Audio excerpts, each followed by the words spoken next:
Welcome, ladies and gentlemen. Welcome to the Live Free Now show, bringing you the news, views, tips, and tools you can use to live a free, prosperous, and healthy life. My name is John Bush, and we got a great program lined up for you today. Thank you so much for tuning in, or if you're catching the podcast or the replay, shout out. Catherine Martin's in the house per usual. I want to thank you guys for joining me today. We got a wonderful guest lined up that we're going to be talking to for the entire program. The one, the only Mollie Engelhart of Sovereignty Ranch. She's got an incredible 200 plus acre ranch out there in Bandera, Texas, that I've had the pleasure of visiting on multiple occasions. Awesome events are hosted out there, but it's just a really great example of regenerative ranching in practice. And on top of that, layered in family values and living in alignment with nature. And all that good stuff. And today we're going to be talking about that. They do have an event coming up as well, all about food. That's going to be great. And Mollie just released a book, Debunked by Nature, which I understand. I bought the book. I haven't received it, but I think I got to catch a talk that she did at Confluence, which I imagine is the premise of this book, and is very powerful and potent. So really excited to learn more about that. But before we bring our guest on, I do want to shout out a new sponsor. It's not a new sponsor necessarily. It's a previous sponsor that is sponsoring once again. And of course, we're excited to bring back on board to the program Above Phone, our good friend Hakeem Anwar over at abovephone.com. You can go to abovephone.com/livefree, and the Live Free Now show gets a little love as well. Abovephone.com/livefree. I'll pop that into the comments there. But of course, Above Phone is a de-Googled privacy phone where your phone isn't constantly sending information and data about what you're doing to Apple or Google, to the big tech overlords. Rather, it's completely private. And it's not just a private phone, because those are a dime a dozen nowadays.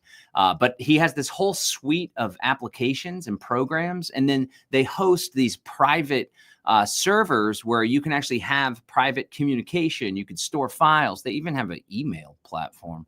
So that's pretty cool. As you can see here on the video, if you're watching the video, they also have what's known as the Above Book, which is a private laptop based on Linux.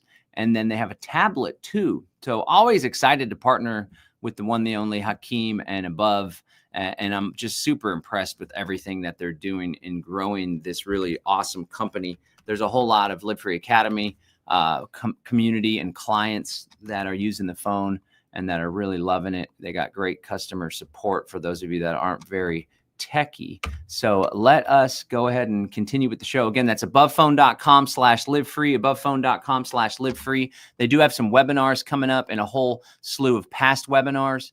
You can go over here to abovephone.com/webinar and definitely check out what they have coming up. You might want to put in /livefree also, abovephone.com/webinar/live-free.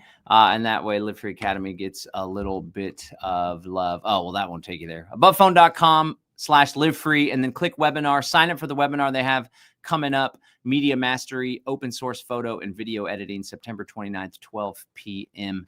Lots to learn there. All right, without further ado, let's bring on our guest today, the one, the only Mollie Engelhart over at Sovereignty Ranch. How are you, Mollie? I'm good. How are you? Thank you for having me back on your show. Yeah, welcome. Excited to dive in. We got a lot to cover, but maybe you can just start by introducing yourself to our audience for the folks that may not be familiar with your work. My name's Mollie Engelhart. I'm most well known for being a vegan chef in Los Angeles, and making the transition from vegan chef to regenerative farmer. And in making that transition, I upset a lot of people. People were upset and felt betrayed. And I think it was a really good exercise, honestly, in changing your mind publicly. And so I went from having these 5 restaurants in Los Angeles that the powers that be really, by shutting restaurants down for 2.5 years, destroyed. And I was selling them for between 25 and 31 million at the moment that COVID hit, in quotation marks. And so I lost that deal. And then I ended up losing, my income and my restaurants, because 2.5 years, no indoor dining is very hard to recover from.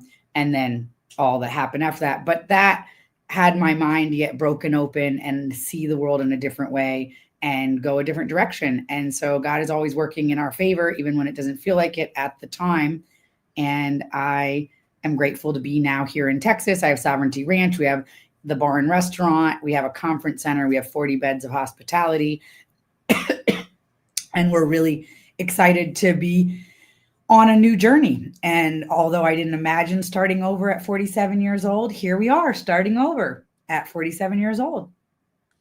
Awesome. And boy, I tell you what, having faith and knowing that it's all part of God's plan sure helps to ease some anxiety when there's big changes in your life. I want to get more into that because you have a great story. You could teach us about regenerative ranching all day, but there's just so much meaning behind your story and your work. So why don't you share a bit about your journey during COVID and how you kind of started to question things? And as often tends to happen, one thing leads to another. And I understand that just puts you on a path of being a total extremist, like our good friends in this freedom community. So it started before COVID even happened. I watched a TED Talk with Graham Sate that my brother sent me.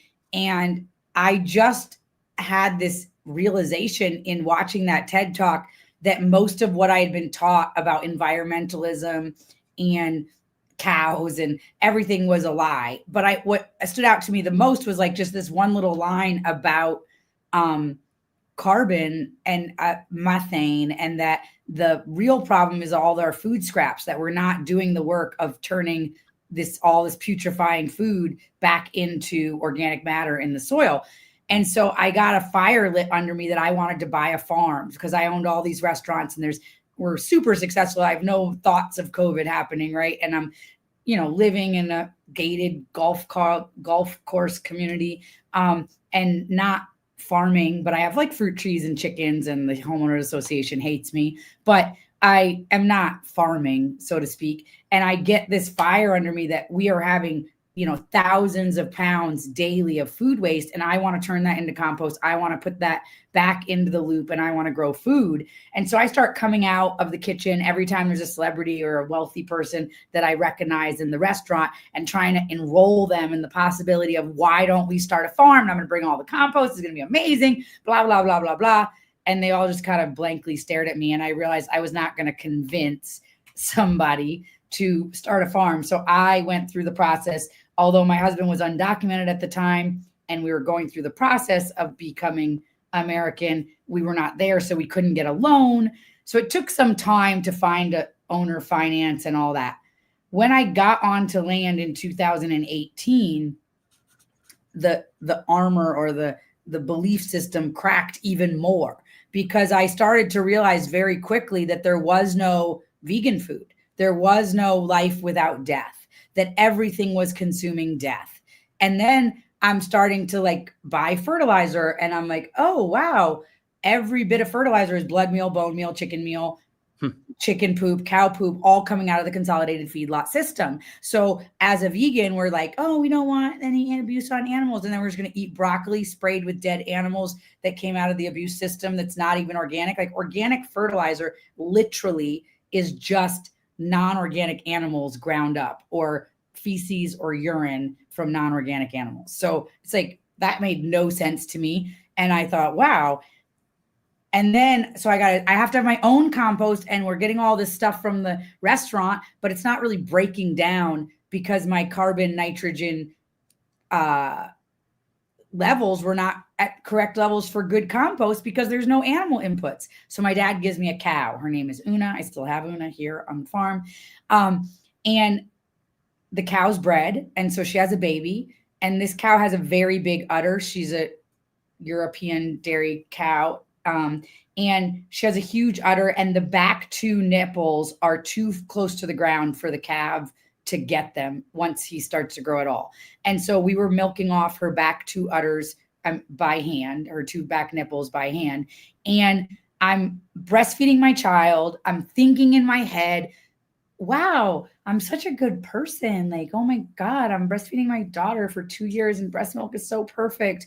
Whatever, stroking my own ego in my head. And my son asked for Milky, and I go to grab a Tetra Pak of oat milk from Costco out of my fridge, and I see these half-gallon glass jugs of Una's milk in my fridge. And it just hit me like a ton of bricks. Like, how could Una's milk be like cancer-causing, pus-filled, disgusting death? And my milk is like God's perfect design, creating the best immune system for my child when Una's living in the same environment that I'm living in, and she's living in a dirtier version of it. Her milk has to also be creating immunity for my children. And so I, in that moment, switched from oat milk to raw milk, like secretly. And so my view of the world, where I was like, my whole identity, my financial income, everything was based on I'm a vegan chef. Like that's you would say Mollie Engelhart, the vegan chef, like vegan chef, Mollie Engelhart. That was my identity. Like there was almost no me without that identity. Right. And so I'm scared a little bit. If I'm going to be truthful, I'm scared of being discovered. I stopped really wanting friends to come to the farm because I was like, what if they see the milk in my fridge, or what if they, I don't know, like, and then that kind of solved itself because COVID happened, and all the people that would be mad about the milk in my fridge put a mask on and never left their house and was not going to interact with me because I wasn't in it. So I have a very unique mother, I would say. She's a shaman of ayahuasca. She's a conspiracy, whatever, like, I don't know. She's a truth seeker, let's say that. And for most of my life, I thought my mom. She's a character. She's a character. You've met her? Yeah. And so she's, she calls Max Egan her boyfriend, and she's always sending me like videos. She's like, "Oh, Max Egan, listen to what my boyfriend said this week." So that's like give you the rabbit hole that my mother's down, right? And I basically thought mostly my mom was kind of crazy. I'm going to say that. When I stopped growing marijuana and started a restaurant, she was so mad at me for entering the system. So you got to imagine that I felt a little crazy. Like I'm trying to do the right thing and do something that's not like always thinking I'm going to go to prison all the time. And my mom's like, yeah, you started an ice cream shop. Like everybody buys ice cream in a paper cup, paper gets thrown away. The plastic spoon gets thrown away. Like you think you're doing something that's right by entering the system, paying taxes. My mom was literally mad at me from stopping growing marijuana as my professional thing to starting a vegan ice cream shop and then vegan restaurants. She's just like, you're going the wrong direction. You're entering the system.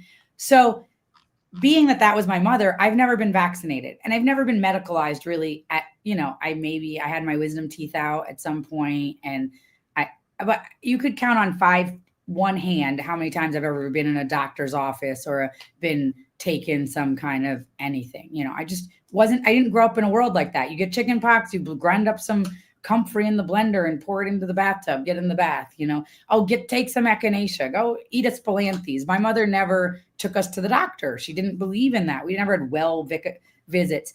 And then we did go to the doctor. Tom Cowan was our pediatrician. So for those of you who know who Tom Cowan is, wow, you can get a sense. Tom Cowan was my pediatrician as a child.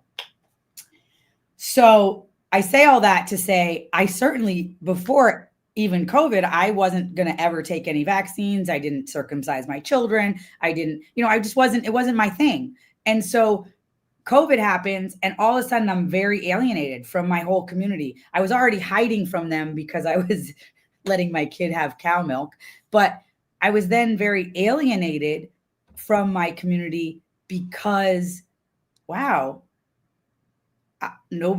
everybody, all these people that are like homeschooling their kids so they don't have to get vaccinated are like hiding out with a mask. Like, what happened to your body is divine and perfect. And I called it my Tesla goddesses. Like, what happened to my Tesla goddesses, my Erewhon Tesla goddesses who believe in organic and everything and God's design all of a sudden was just like lining up to get the shot. And even before the shot, wearing masks and not coming over. And we definitely had people move off the farm because I mean, imagine we lived on 22 acres at the time with 20 acres with 22 people. And people were like, should we be quarantining from each other? And I'm like, what, you're going to just stay in your RV all day and all night? Like, what do you mean? Like, we're outside on the end of a dead end road next to this beautiful live running water creek. What, you think it's healthier inside your RV? Like, I don't even know what you're talking about. It's crazy. And so that broke my mind even more. And I guess what broke my mind was not that the government wanted to control us, because I thought that always, but that people ability to critically think or even apply what they were their own values or what their self-declared values were to the situation seemed like people were I don't want to say brainwashed, because I think that word is used over and over, but I don't know. It was almost like a being took over all of my friends' minds. It was like that was the virus. And so I'm there now, kind of owning businesses, not wanting us to be shut down, feeling the real and dangerous financial impact. And most of my friends, if you're a lawyer, you work on the internet, you work at a school, all these people were protected from the concern, like nothing was hurting them. Like they had more money somehow, or more freedom, or more, it wasn't hurting them. And I was in a pivot the restaurant. We're selling toilet paper now because there's no toilet paper. Okay, we're selling vegetables because there's no vegetables in the grocery store. We're just like pivoting. And they're kind of, getting to hang out with their kids for the first time. And so we weren't on the same page. And so then I was left kind of alone as an entrepreneur, navigating these things. And I would say that I identified as a liberal person probably prior to this. I identified as like socially liberal, and I voted liberal. And I really started to ask myself, when I saw with the stroke of a pen, people were just willing to destroy my entire last 15 years of life. I worked 7 years with no days off, John, to build my restaurant. 7 years with only taking Christmas and Thanksgiving off. This is not an exaggeration.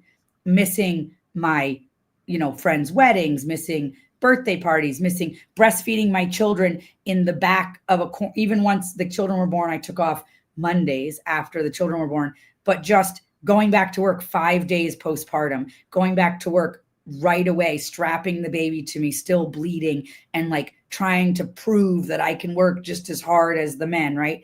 And so all that effort was just a bureaucrat, just signed a paper, made a decision, and could steal that from me. And I was like, started to kind of measure, like, what is it that the Democratic Party has to offer me? And what I'd come down to is like, well, Republicans are racist, so I can't be a Republican. And this is my thought process at the time, right? And then all the Democratic Party really has to offer me is that they're not racist and they let you kill your babies. But I was already pro-life from a long time before that, from a different experience, which I talk about in my book. But I started to realize that they are not racist, because I moved to the country and was living with all these farmers with big Trump signs in their yard. And they didn't hate my husband. They didn't hate my children. In fact, they had much of the same values I did: home birth, no vaccinations, gardening, all these things. And so I started to think, like, I feel like I want to be a radical centrist. That was my thing. Like, everybody's a radical left, radical right. I want to be radically in the center, using my mind to think. And the other thing that broke my mind a little bit, if I'm going to be totally honest, is I was 100% sure that Tucker Carlson was like the devil. And I know people are going to be like, he's whatever. People think he's a hangout or whatever. But I just want to say, this is from my mind at this moment. Tucker Carlson hated my children. I knew this for a fact. It wasn't like it was an interpretation. He hated my children. He thought they were replacing white people, and they were anchor babies and all this stuff, right? But something weird happened is the entire world was in lockstep saying exactly the same thing at this, like zombies. No, no, no, no, no, no, no. Do this, get the shot. And there was one person at 8 p.m. on Fox News, like literally talking about, don't get vaccinated. This is crazy. And I thought to myself, wow.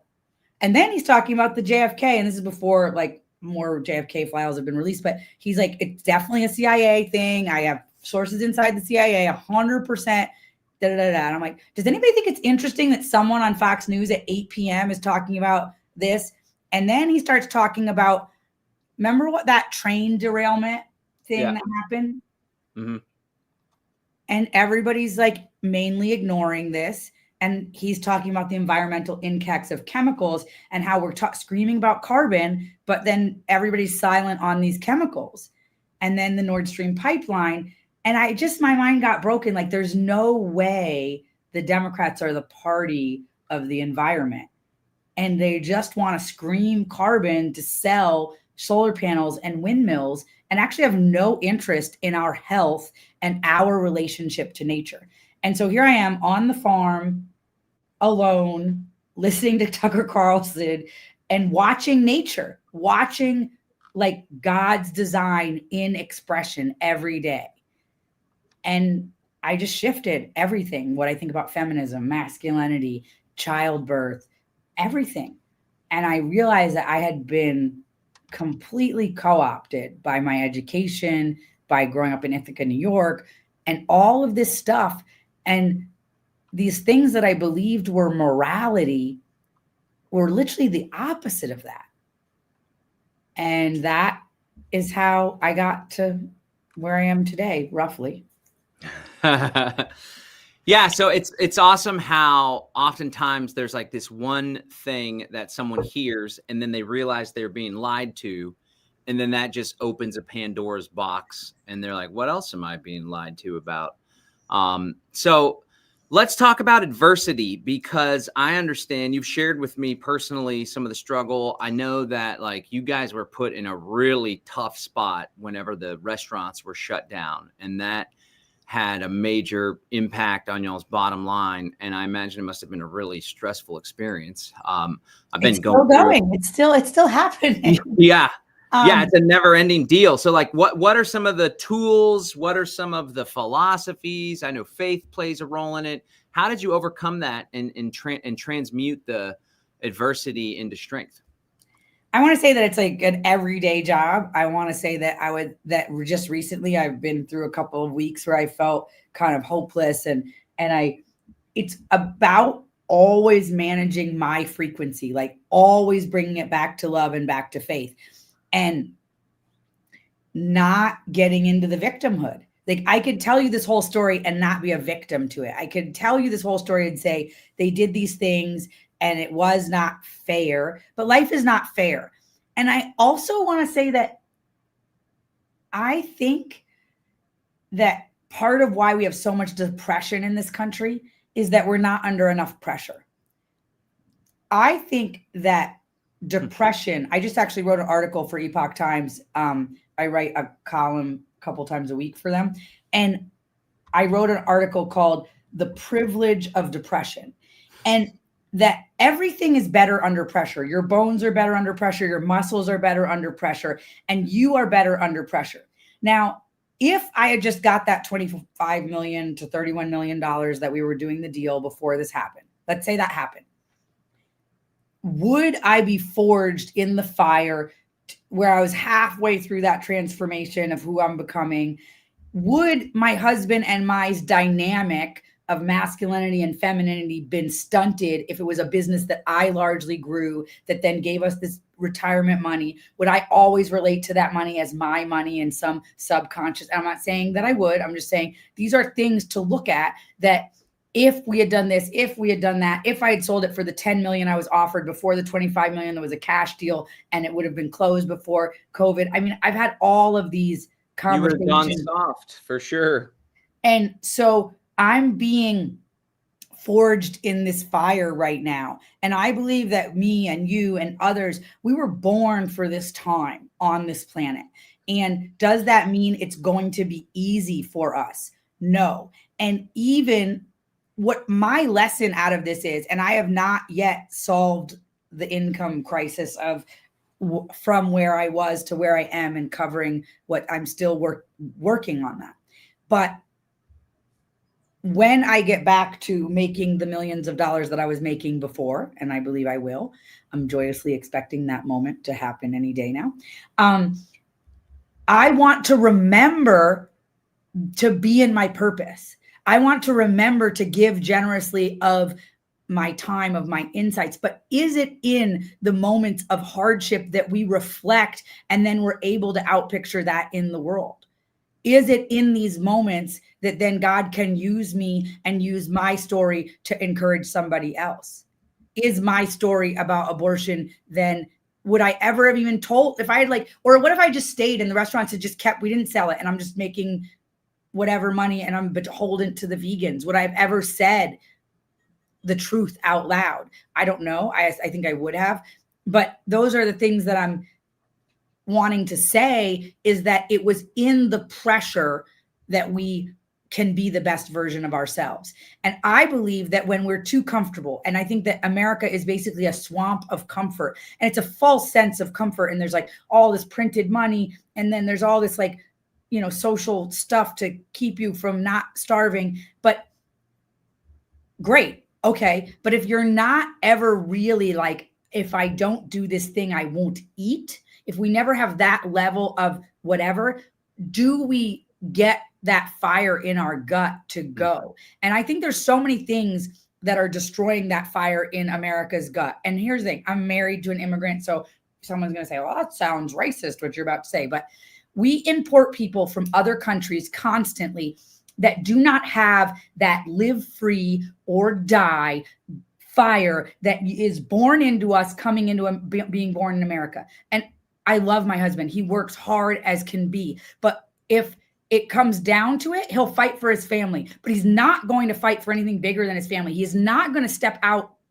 on a limb for anybody outside of the family. He thinks it's crazy that I do. He thinks it's crazy that I put my voice out there to try to wake up other people. And I want to say that we are being diluted in that way. And I'm not saying we don't want people to come from other countries. 100% I do. I want them to come here and be willing to fight for the ideals that made, and I don't mean America as it is right now, but I mean the ideas that were enshrined in the Constitution and the Declaration of Independence, this idea that we deserve freedom of speech, that there's rights enshrined in us by God that cannot be taken away by any man. Elias comes from a country with a corrupt government and a cartel battling for power. And the role of the citizen is to keep your head down and don't get in the mix. And that doesn't make somebody that's going to fight. And so I want us to be fighters. And so I think that that's very important for us to recognize that as people come into our country, what we want to remind them of is why America has that fight and how do we engage them in having that fight as well. Okay. Yeah, lots to unpack there. Lots to unpack there. And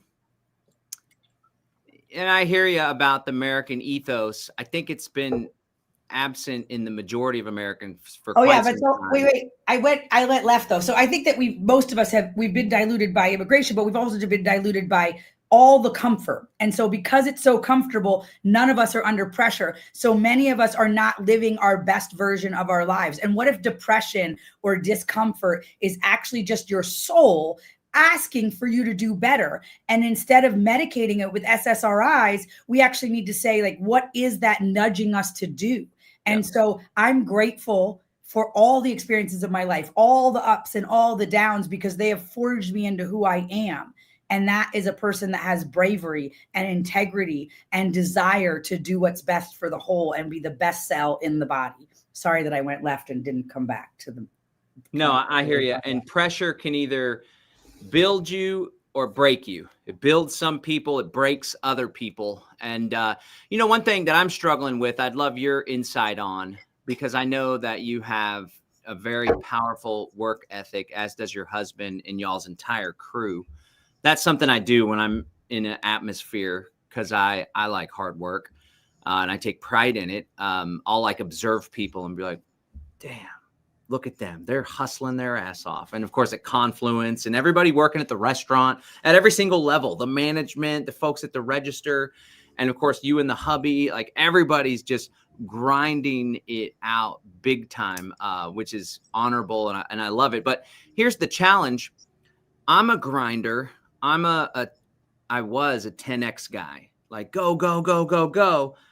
But it reached a point where I took on so much and I worked so hard that I lost sight of what was most important. And that's the relationships that were right in front of me. And because I was so busy and occupied in my work, I wasn't present for the needs of those around me. So yes, work pressure, but also like, where is the balance? Where does the balance fall in?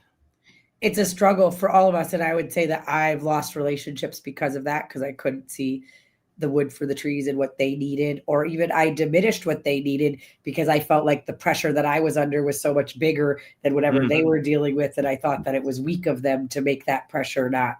And so that has happened in my life. And me and my husband are in the unpacking of how do we are spread thin and we do have a lot and we're starting over, and how do we then incorporate the children into that? How do we have the children feel seen? How do we not get annoyed that they're screaming mom 50 times a day? They're screaming mom 50 times a day because I'm distracted. And how, let's put our phones down at this time. Let's just all be together. Let's eat meals together without any distractions. There's all these ways that, because we have 4 children under 10 years old. I have a 2-year-old still breastfeeding. Like I have young children for my age.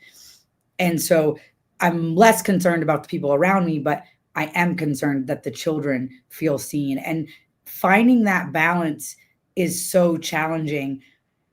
And I don't know if you know this, but my best friend died at 37 years old of breast cancer. And we were grinding it out, like I was telling you, working every single day. And she had a daughter already. I didn't have children yet. And we had this feeling of, when we get the restaurant to this point where we're making money, it will all be worth it. But the truth is, she missed all these years with her daughter working. And then she died. Mm-hmm.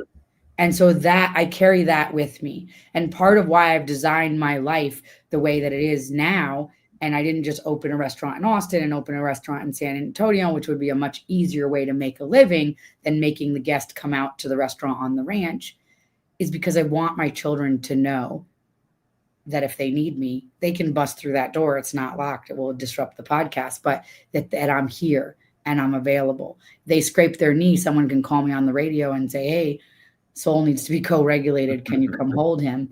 And that to me is a greater value than any money. We go Tuesdays, we go to the farmer's market all together as the family with the kids. And then we go to Costco to get the stuff for the restaurant for the weekends that we can't, that we don't get from Azure Standard and we don't grow ourselves. And then we go out to dinner, and my kids get to be integrated into the work and family life, having those things be melded together. And I also just wrote an article about this, about the trad wife. Recently, a lot of people have been talking different women who are the breadwinners, or at least the face of the breadwinning in their family, but then saying they're claiming to want traditional values. I think the model of the man leaving the house and leaving the wife unattended with children for 10 hours a day was a short-lived time. And it happened around factories and an industrial revolution and all of that. But before that, industry was mainly in the home. So there was the shoemaker and the farmer and the miller and the candlestick maker and the whatever, and the whole family worked as a whole. And I actually think that that is a healthy way, where the mom and the dad are there and the kids are underfoot and everybody's learning and everybody's working together. And that is what I'm trying to provide for my kids. We have a pumpkin patch coming up and they're already talking about, I'm going to take tickets. Well, I'm going to do the cash register. I already learned how to read pumpkin and this word and that word. So I'm going to be able to ring up pumpkins and this and that, And so I think they get to participate. My kids watch me and my husband's entrepreneurial spirit. They just saved up $135 and bought meat rabbits, and they are having their meat rabbits. They got a calendar. They're breeding them. They're marking when Flopsy and Mopsy got bred and when the babies are coming and all of that. And I think that is invaluable. But I think trying to find the balance for me is, how do I integrate my children into what I'm doing? Because I'm not at a place where I can just put it aside and be with my children, which would be great, but that's just not where I am. And so how do they fit into it? So my kids help wipe tables in the restaurant. My kids help ring up guests. They make little products for the store and sell them. And then we have time where it's just us and the kids and no phones. And we have a board meeting every Wednesday night. We sit at the little kids' painting table, all 6 of us, and we talk. And we talk about things that are hard. My husband makes them have hard conversations so that when it comes to having hard conversations later in life, they're comfortable. He says stuff like, tell me the worst thing about mommy. And they're like, no. What don't you like about mommy? Nothing. I don't like nothing. I like everything about mommy. They get so scared. And he's like, that's not true. I don't like everything about mommy. Let me tell you. And he'll start and he'll say something. And he does this to make them comfortable to tell us uncomfortable things in the future. And then he always also talks about family and that this board table is the most important thing in our life and that everything we're doing is for this table. And then reminds them that when they have children, not to leave their children and all of that. And so this happens every Wednesday night. We have these board meetings. And so I think I don't have the answers and I'm figuring it out. And these are some of the things that we're doing. Yeah, it's the same thing. It's every moment you got to make those decisions. And sometimes it's out of balance. Other times it's in balance. It's like a never ending. Whoop, whoop. And then there's phases of life where it's a lean into the work. And then there's phases of life where it's lean into family and the kids. And I think it's like a blessing and a curse, us driven folks. And it's a struggle. But I think more and more because of the nature of our movement, especially this whole Alec Zeck community and vibe, there's a much higher level of consciousness to where in the past, the driven folks were just driven and then suffered the consequences. They suffered the consequences usually later, realizing that they missed out on this and that. And the story of your friend, I'm sorry to hear about her, but that's really powerful medicine to see that take place. It just, you never want to lose sight of what's most important. And I love that I hope that you ask them what they don't like about daddy too. So it goes both ways. Oh yeah. I mean, he goes around everybody. Yeah. What don't you like about soul? And I mean, that's just one example. He also asked what's something that makes you uncomfortable or feel scared in your stomach to talk about. I mean, different weeks he comes up with different questions or I come up with questions, but it is powerful. And then I know it's working because my kids have come to me to talk about stuff that's hard later on. And so creating these board meetings is already working. Yeah. And some people are just terrified to death of uncomfortable conversations. And it'll permeate too in success in life and entrepreneurship, even if they become employees or whatever. Tim Ferriss said, success is defined by the number of uncomfortable conversations that someone is willing to have. That always stuck with me. Okay, let's switch gears, but not really switch gears at all, to the book. Tell us about this book. What is the premise? Debunked by Nature. Why did you decide to write a book? I understand Joel Salatin wrote the foreword, which is pretty cool. What's the book all about, and how can folks get a hold of it? The book is about basically how nature never lies, that the truth of God's design is showing up in nature all the time. And whether you want to go with the science and the Fibonacci spiral is in all of it, or you want to go with the Bible and God picked up the soil and made Adam, it's very clear that we're meant to be in nature. We're not meant to dominate it or separate from it. And so I take 19 chapters are all different concepts in our modern society right now.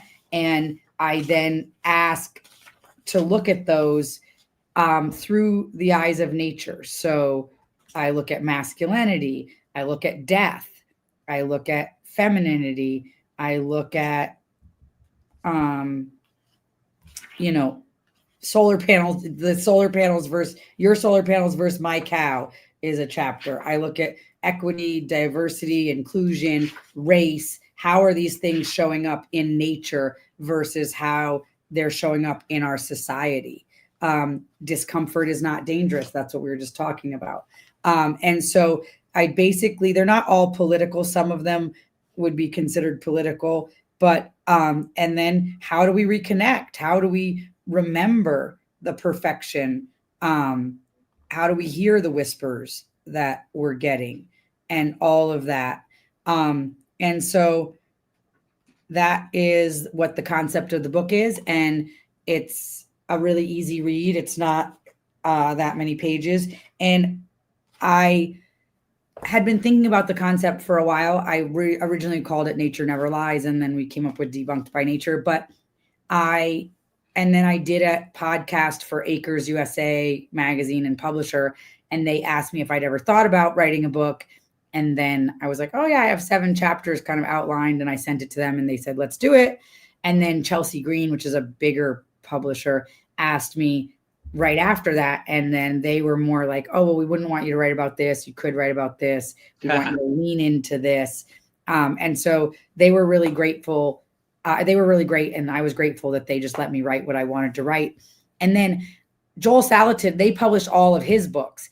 And so when they mentioned him writing the foreword, I was not interested because I felt like he might just say yes because it's his publisher and like obligation or whatever. And I didn't know him. And I wanted whoever wrote the foreword to be someone that was really inspired about it. So I said, no, thank you. And they said they'd go out to him. And so they sent him a review copy to read and get feedback before we did the final edits, and separate from anything else. And he wrote me this email that was just like, this book is amazing. 1 million people need to read this book. Probably the 1 million people that need to read it are not the 1 million that will read it. But who's writing the foreword? Can I write the foreword? I love this book. I love. Oh, wow. And so he wrote me this, like, it was like fantastic. I cried. Like, it was just like this amazing email. And I thought, of course I want him to write it. He's a legend. I just didn't want him to write it because the publisher asked him. And so he asked to write it, and I was so honored. And I got to meet him last month at the Heritage Foundation. We did a big soil health day at the Heritage Foundation, not the Live Free Academy vibes, definitely the government route vibes. But I'm a believer that any stage that wants to talk about the connection between human health and soil health and farming health and the collapse of the agrarian society that's happening right now, I want to be on that stage and I want to be having that conversation. And I'm not going to limit it to people that don't want the government or do want the government. I want every tool in the toolbox to be driving towards soil health is the foundation of all of life. And if we don't remember that, we're going to be extinct quicker than we want to be. Yeah, it's important. And your farm down there, the ranch, is just a living example. I remember the first time that I went out, I don't remember what year it was, maybe 3 years ago or something, seeing that y'all had just seeded the vast field there that was just dry, gray dirt, like dead. And then every time I would come back, it's more and more green, more and more lush, turning into an actual prairie. And so it's really cool to see that transformation, not just to show up and be like, oh, I can see what they're doing, that they're putting some regenerative ranching practices into play. Actually, yeah, that's the field he's talking about in this picture. So you can see it's totally green, but it was totally like, there wasn't even grass. It was just such deadpan, like concrete, that grass couldn't even grow. There was no water infiltration, but we've been doing holistic planned grazing for 2.5 years now, and it's totally coming back. We actually had enough grass this year because of the rain that we were able to hay some grass and have enough for our herd. And we feel really good about the direction that it's going. We would love more support financially from the community. So if you live in Central Texas, projects like this can't work without community support. And people all the time say to me, like, besides buying from regenerative farmers, and what else can we do to support? And it's literally like, well, nothing. I mean, nothing is more important than supporting. These things can't exist. We live in a world where there has to be some economic turnover. And so buying from small farms, medium-sized farms, local farms, Eileen Makusak always says, let's not talk about keto and this and that, but let's talk about the small farm diet. How do we get everybody on the small farm diet, the local farm diet? And that, I believe, is the most important act. Like, we, the people, have the ability to change the system, but we have to give up our convenience. We have to give up our comfort. And we have to, like, oh, I'm going to drive 45 minutes to go get my raw milk. Yeah. Yes. I Instacart just brings it to my door. Like, I know, but literally I tell every guest that comes in my restaurant, thank you for coming. This doesn't work unless the community supports it. And we're not at a place where it is financially working yet. And so I am still asking, if you live in the Central Texas area or you're coming to vacation in this area, please stay with us. Please shop in our farm store. Please order tinctures or whatever meat online. Please come eat at the restaurant, stay in one of our tiny houses, book your yoga retreat, book your next conference. We now have a conference room separate from the restaurant. We're really set up to be able to do this. But without the community saying this is important and I want to support this, it's not working. And so I want to remind each of you that you have the power in your community to funnel your hard-earned money into things that are building a future that you want, or things that are building a future that hates you. Nicely put. You guys, we all do it. I just bought cat food on Amazon yesterday. I bought some cords for my podcast studio. Like, it's not like I never go on Amazon and buy things, but yeah, I try to go to the hardware store in town that's owned by a man in town and do that. I try to keep the money in the local community. Let me ask you this. Can I work with whoever your web guy is and help you guys get set up to receive Bitcoin and Monero as payment? And then I'll help. I mean, I hope people will go buy anyway with card or whatever. But part of the thing that we do with our membership and beyond our membership is, like, let's find local businesses, freedom-friendly businesses that will accept alternative currencies, and let's give them our business. And one of the key things that everybody needs, that everybody buys, and unless they don't eat meat, but you do sell vegetables too, is food. So is that something you'd be love that? I want to be able to take it in my restaurant too. I just haven't been able to figure it out, but I would love to do that. Well, then maybe I'll come down one weekend and get you guys set up. And then we'll do like a joint promotion of the fact that you guys are accepting it. And I know my way. Not only do I know crypto, but I know point of sale systems. Hopefully we can integrate it with your existing system so it comes into the existing invoicing system. If not, I can help you guys determine a clever way to make it as seamless as possible, because I know crypto and I also know entrepreneurship and accepting payment and people getting frustrated at something's not working and just going somewhere else. But there aren't a lot of places there's a lot of great places that sell regeneratively raised meat. There's not a lot that will accept crypto. And I think that would be something special. And we could send some, I would love that. I've been a Bitcoin maximalist. I don't know that much about Bandera, except for your wife has told me I need to get into it. That's all that I know. But I'm super happy to do that. And it will be great because most of my Bitcoin got spent to close my restaurants in California. Who knew that closing a restaurant could cost me $250,000? And I'm still having to pay things. I'm still being sued. It's just crazy that, there's nothing left. The government gutted it. And now the government essentially is coming after me. And so it's just a crazy place to be. And so I would love to take money outside of the system. I would love to do everything outside of the system step by step, little by little, because the other day I was like super stressed about money, and I was like, oh, but I have all this stuff that needed to be canned. And so I went down to the restaurant kitchen, and I'm sitting there and I'm making hot sauce and I'm canning. We have all these onions that were sprouting and all these chili peppers, and I'm trying to chop them all up, and I'm making hot sauce and I'm bottling hot sauce in our commercial kitchen. And I was thinking, is this so stupid? Like, I'm just bottling hot sauce right now, and I should be figuring out a way to make money. And what's crazy is 100 years ago, there would have been nothing more important than saving that food for eating later when there's less food growing. And right now, we live in this money slave system that's constantly sucking our energy from what's actually important. Like feeding your family, harvesting food, growing food, preserving food, that should be important. And so, I want to find a way to free myself from that, money slave system that has myself, I don't want to speak for other people, constantly distracted from what's really important, constantly chasing to pay the next mortgage payment or whatever.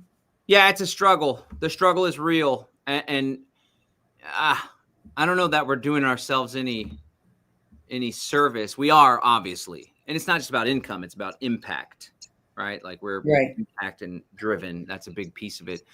But it's like, because I was thinking like, well, having a lot of all this entrepreneurial weight takes away from that, but it also gives into that. But then it's not just we got to pay for the land in our household, and then we have more free time. It's we got to pay for the staff and the taxes and all that goes into a business. So it's just such a struggle. I'm going through it right now. I'm like yearning for more simplicity, more normalcy, but at the same time, I just can't find myself abandoning this whole exit and build lifestyle, even though I've just been in a lot of pain lately because took on way too much, cost me dearly.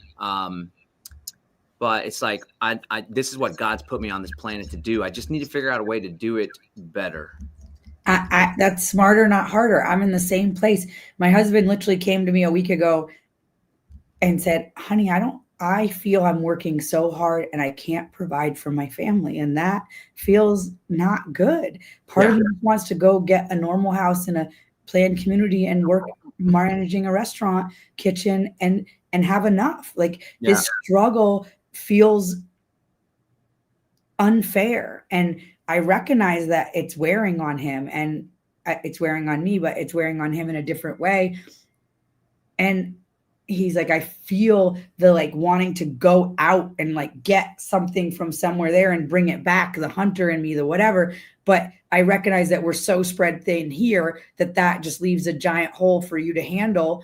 And it's not like when you own a 200-acre farm, if I just said tomorrow, like, yeah, we don't want to do this anymore, that it would just like sell in one day. And it's not as easy if we were even, and we're not considering abandoning it. We're just in the conversation, in his struggle emotionally of what's going on. And so, yeah, I'm right there with you. And I guess what I don't know is how do we get the community that says they really care about these things to then share their abundance? Like we have all these people, right? There's Alec and there's you and there's me and there's all these farms and all this thing. Now, if we were all trying to only spend our money in this, not only, but to the best of our ability in this community, then the community would thrive. It's the same with the idea of living on the farm. If you have a bunch of people that live on the farm and you're all sharing one internet and you're sharing, one mortgage payment or whatever, and this is all you're living in community, and then all the resources can stay in there.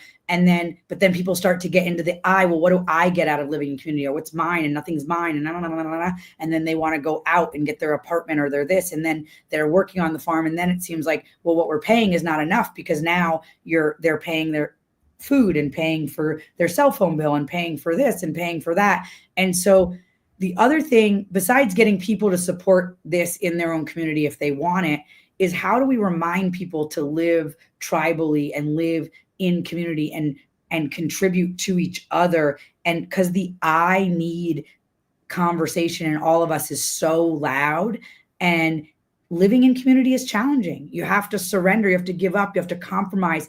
And when you live in an apartment by yourself or in a house by yourself, you get to have everything the way you want it. You buy something to eat, it will be in the refrigerator when you want to eat it later. Not Uncle Scott is not going to eat your last whatever. It's not going to happen, right? But is there an Uncle Scott in y'all's community? Uncle Scott's a real person. Yeah. He you've met him. He's like that tall white guy that drives a tractor. He takes care of the pigs. He's like, okay, yeah, always like in the background at events, but not really. He eat people's food out of the fridge. He'll eat like the last piece of cake that the kids will have like bought some special thing with their own money at the farmer's market. That was a specific example you're calling upon. That's funny. Yeah, the struggle is real. Or that someone left your car on total empty. They took it to wherever. Like these things, that doesn't happen when it's just you. But I also want to say that when you're living like that, you're still living in community. You're just paying for every bit of the community. So you're paying for your plumbing to get fixed. You're paying for your oil to get changed. You're paying for your food to get grown. You're paying for someone to cook your food at a restaurant. You're paying for an Instacart driver to drive you the things here. You're paying for Amazon. We're just outsourcing what here is happening on the farm. Much of that is happening here in the community. We're growing food, we're eating food. And there's some people that are just like overjoyed to be living in this kind of scenario. And there's other people it's very, very hard for. And so these are all things that we're working out as we redesign how humanity lives.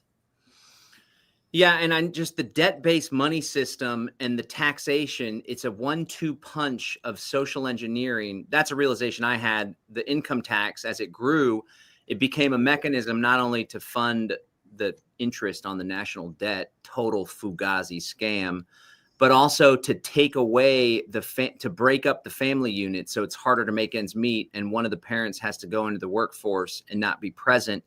And then so you couple that with money that's constantly losing value. And there's a lot of people in our community that do want to support more, but they're struggling big time also. And they err on the side of convenience. And so I tell you what, though, I just wrote about that as well. Like the entrepreneur is stuck between this ever inflating, ever depreciating value of our money and how all the inputs are going up, and farmers are stuck in the same thing. People can't pay more. People can't pay more. And so there's this depressed amount that people can pay. I mean, that people are getting paid. And then there's this, you could look at oranges we're getting more money for 1,000 pounds of oranges in 1972 than they were in 2023 is the last year I sold my oranges commercially in California. And I write about this in the book that I bought a farm and I went through the guy's paperwork that was left in the farm. And I saw that the same exact orchard with younger trees and less pounds, he got $19,000 something in 70s. And I got $14,000 with like 30% more oranges in 2023. Like, how can that be? But the tractors are more, the diesel is more, fertilizer is more, water is more, labor is more. The price of a bale of cotton hasn't gone up since 1978. And then we're like, cotton farmers are poisoning us with all the chemicals. Well, cotton farmers are just like, well, what am I supposed to do? Am I going to be the generation that loses the family farm? Go big, go hard, go more chemicals, because they just have to produce more out of what they have because the price has not gone up. The entire system is designed as an attack on our independence and our dependency. And we were driving to the farmer's market yesterday, and the kids had brought their own money and they wanted to go buy something with their own money, which I let them do, even if it's something I don't agree with. They have to learn like that they want to buy this dumb toy, it's going to break, and they spent their money that they worked for. So when we left Walmart, the kids were talking about that they don't feel like they should have had to pay tax to the government for their toy that they bought. And we were having this conversation in the car. And then afterwards I was talking to my husband and I said, what percentage of the people in this Walmart understand the Ponzi scheme of money? What percentage? Because I feel like if people actually understood, there'd be a revolt. But then I always say that, but like, I'm not revolting. I'm still paying my property tax. My property tax went up $11,000 last year. That's a hard one to $11,000 avoid. in 1 year. You got to become a church. Can the whole property be a church, or do they just take That would be a challenge to demonstrate it. I mean, it remains to be seen. I don't know that in the state of Texas, the law states, because it's what I want to do with our place. The law states that it's the buildings that the congregation meets. But if part of your spiritual practice is to work and cultivate the land, it would be a tough sell. Well, it's only the buildings that are costing the money. Oh, okay.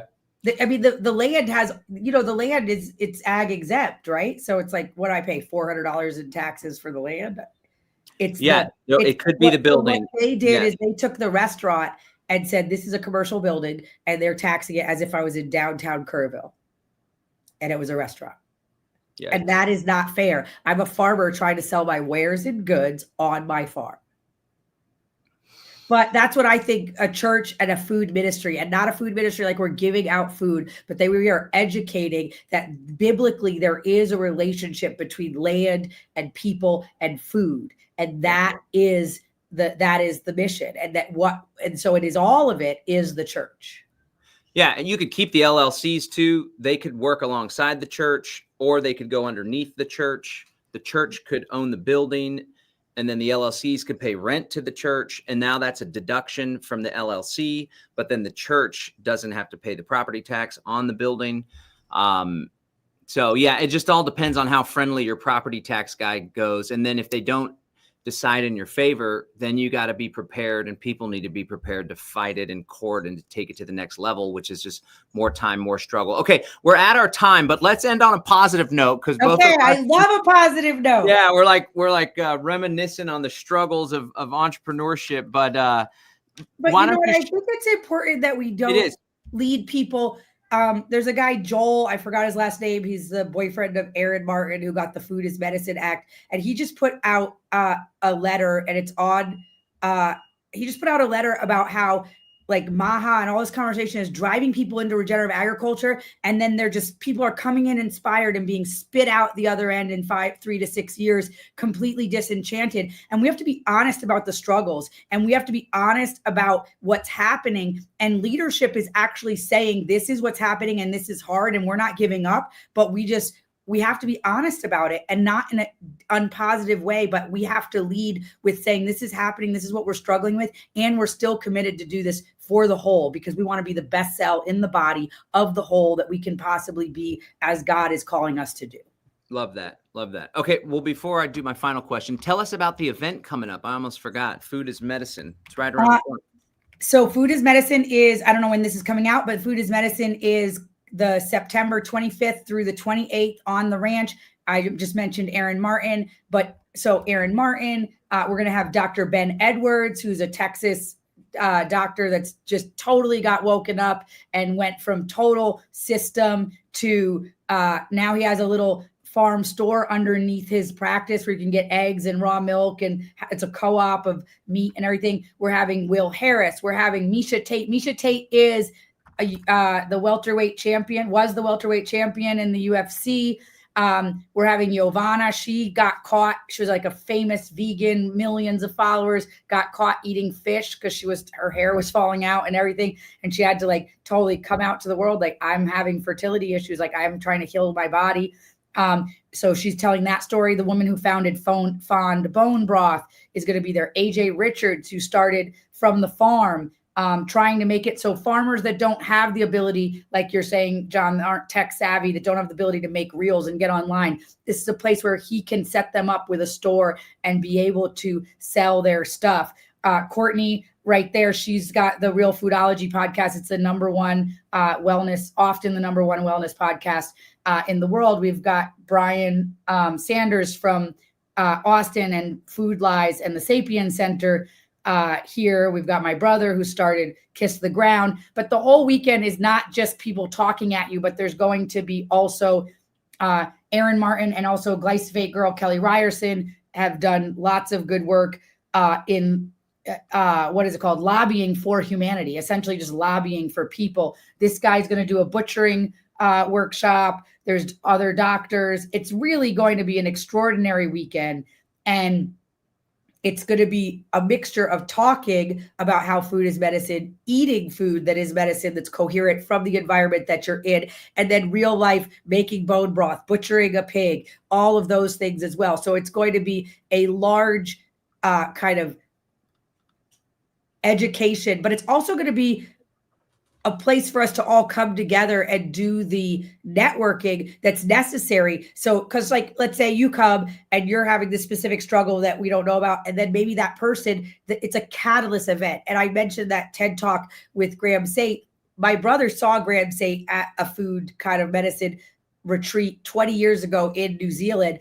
And that catalyst created Sovereignty Ranch, created Soul Heart Farm, created Kiss the Ground, Common Ground, all those films, all from meeting Graham Saint. And so it's not just about this weekend, but it's the catalyst of how can we network together? How can the Ben Edwards, the Aaron Martin, the Will Harris, the John Bush, like how do we all talk? And this is not the kind of event where we're having like a VIP back. There's no backstage. We're all going to be eating meals together, being together, networking, and getting to figure out how do we be the change that we are wanting for the future. And that's what I want out of this. And it's a pretty intimate event. I think there's about 100 tickets sold. There's still some tickets available, but it's not this massive event where you're not going to be able to get to anybody or anything like that. Everybody's going to be available. We're going to be talking. We're going to be having the party for my book release that Saturday night. And it's really just going to be, how do we move food is medicine to the front of the conversation of the world? Because the one thing that we do still have sovereignty over in this world is what we put in our mouth. And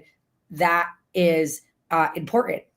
But if we don't have farmers that are growing food we want to put in our mouth, that's going to be a real problem. And we have lost 170,000 farms in the last 8 years. And I thought it was 140 in 10 years, but Meryl West of the Freedom Farm Alliance corrected me at the Heritage Foundation when I was talking. And she said it's 170,000 in 8 years. That is 1 in 15 farms in America we have lost in the last 8 years. This is an agrarian collapse, and we must treat it as urgent as it is. And I'm not fear-mongering here. I'm calling to action that we need more farmers. We need more people to go into farming, but we also need people to support the farms that are doing the right thing.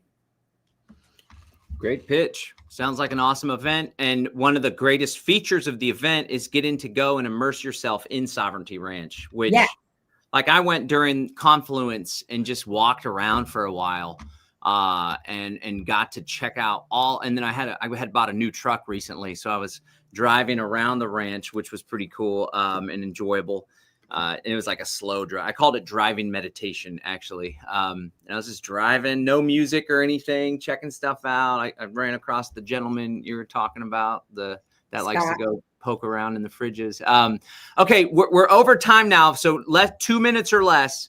Let's end on a positive note. The event's positive, of course, but what are some of the most fulfilling things? Just tell me something that's like so fulfilling, because we talked a lot about the struggle, but that struggle comes with a joy, especially when you could persevere and push through some adversity. But like, what are some things that are just so fulfilling and magical that almost bring tears to your eyes that you experience on a regular basis being out there? I mean, every day people come to the restaurant and they tell me, how much better they feel eating this food. Every day people tell me, like, just thank you so much. My kid had eczema. We're getting the raw milk. It's totally changed my life. And so the customers that we're impacting is one thing. And then just my kids getting to live in nature. The other night, my kid said, why would anybody want to live in the city when there's so much fresh air out here and so much space? And I love that. And, every morning my kids and I get up and we ground and watch the sunrise.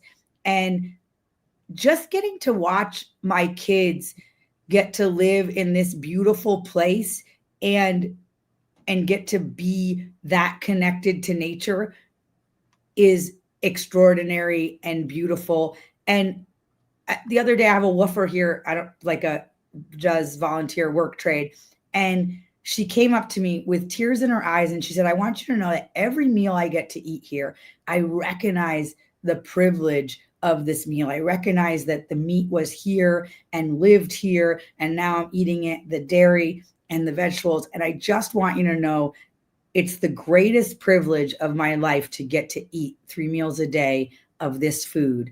And I'm just so grateful for you. And I thought, wow, we eat unconsciously this extraordinary food, but it is extraordinary and it is a labor of love, but that labor is spreading love in the world. And I'm so grateful for that. Love that. Okay, great. Thanks so much for joining us. Again, what's the name of the book? Nature. What is it again? Debunked by Nature. Debunked by Nature. You can get it on Amazon. Is it on the Sovereignty Ranch website too? It is. And you can go to debunkedbynature.com. And John, when he puts this out, we'll put a link in the notes, which will support the Live Free Network. And so we want to use that link so we all are supporting each other, because that's what it's really about, is keeping the money circulating in our community.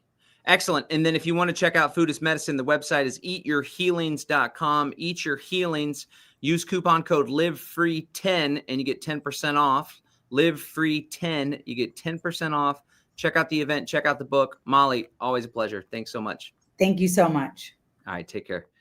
There you have it, ladies and gentlemen. An honest and raw conversation. I was going to say raw food and raw thoughts and emotions conversation with the one, the only Mollie Engelhart of Sovereignty Ranch.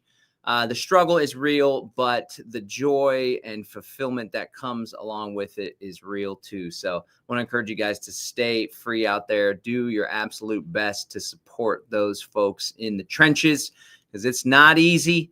And it takes a village really to get through these trying times. So until next time, friends, it's the Live Free Now show, bringing you the news, views, tips, and tools you can use to live a free, prosperous, and healthy life. Stay free out there.